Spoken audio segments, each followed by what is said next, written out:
Hello বন্ধুরা, আশা করছি আপনারা সবাই ভালোই আছেন।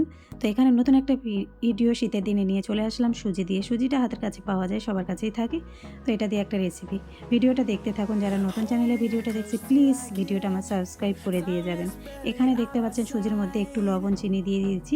আর এর মধ্যে আমি গুঁড়ো দুধ কিন্তু জলের মধ্যে গুলে নিয়েছি। আপনারা চাইলে গরুর দুধ ইউজ করতে পারেন। আর যদি না দুধ ইউজ করতে চান এখানে জলটা কিন্তু ইউজ করতে পারেন। জল দিয়ে ভিজিয়ে দিতে হবে। এভাবে আমি কিন্তু ভিজিয়ে ৮-১০ মিনিট রেখে দেবো। এদিকে অন্যদিকে দেখতেই পাচ্ছেন আমি নিয়ে নিচ্ছি খেজুরের গুড়। অবশ্যই খেজুরের গুড়টাই নেবেন, তাহলে স্বাদটা কিন্তু অনেক বেশি বেড়ে যাবে। নরমাল গুড়ের মধ্যে অতটা স্বাদ আসে না, তাই খেজুরের গুড়টা ইউজ করবেন। খেজুরের গুড় আমি এভাবে কেটে নিয়েছি। আপনার কিউব করেও কেটে নিতে পারেন। তো দেখুন সুজিটা ভিজে কতটা টাইট হয়ে গেছে, ফুলে গেছে। এর মধ্যে আমি একটু জল ইউজ করব। জলটা ইউজ করছি এর মধ্যে। আপনারা দুধ দিলে দুধটাই ইউজ করতে পারেন, কিংবা পরে আবারও জল ইউজ করতে পারেন। এখানে বেকিং সোডা বা বেকিং পাউডার আমি দুটোই ইউজ করেছি। আপনার কাছে যদি শুধু বেকিং পাউডার থাকে সেটা দিলেও হবে। একটু জল দিয়ে দেখতেই পাচ্ছেন বব্বল এসে গেছে। এরপরে আমি ভালো করে মিক্স করে নেব। তো এভাবে ভালো করে মিক্স করে নিতে হবে।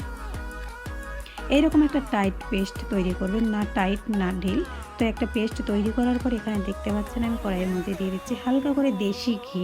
আপনারা সাদা তেলও ইউজ করতে পারেন ইচ্ছে মতো। এখানে আমি হাফ চামচ করে দিয়ে দিচ্ছি, যাতে আমার যে বাটিগুলোর মধ্যে দিচ্ছি সেগুলো যেন না ভরে। এইরকম একটা ফ্রাই প্যান অবশ্যই নিতে হবে, নইলে কিন্তু এই ধরনের খাবারটা তৈরি হবে না। এখানে আমি অল্প করে দিয়ে দিয়েছিলাম ব্যাটার দেওয়ার পর দিয়ে দিলাম খেজুরের গুড়টা। তার উপরে আবারও ব্যাটার দিয়ে আমি খেজুরের গুড়টা ভরিয়ে দিচ্ছি।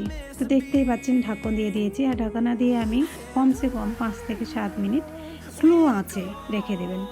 তো এখানে দেখতে পাচ্ছেন ৫-৭ মিনিট পর আমি এভাবে উল্টে দিয়েছি। যদিও বা খুব স্লো আঁচের মধ্যে রাখা হয়, সেজন্য ৫-৭ মিনিট কিন্তু লাগে। এখানে দেখতে পাচ্ছেন দুটোই পাশ আমি ভালো করে ঢাকা দিয়ে সেঁকে নিয়েছি। এখানে কিন্তু না তেল লাগে না ঘি লাগে, প্রথমবারে একটু ঘি দিলেই হয়ে যায়। তো দেখুন মজাদার একটা খাবার তৈরি হয়ে গেছে আপনাদের সামনে। কেমন লেগেছে অবশ্যই জানাবেন। ধন্যবাদ।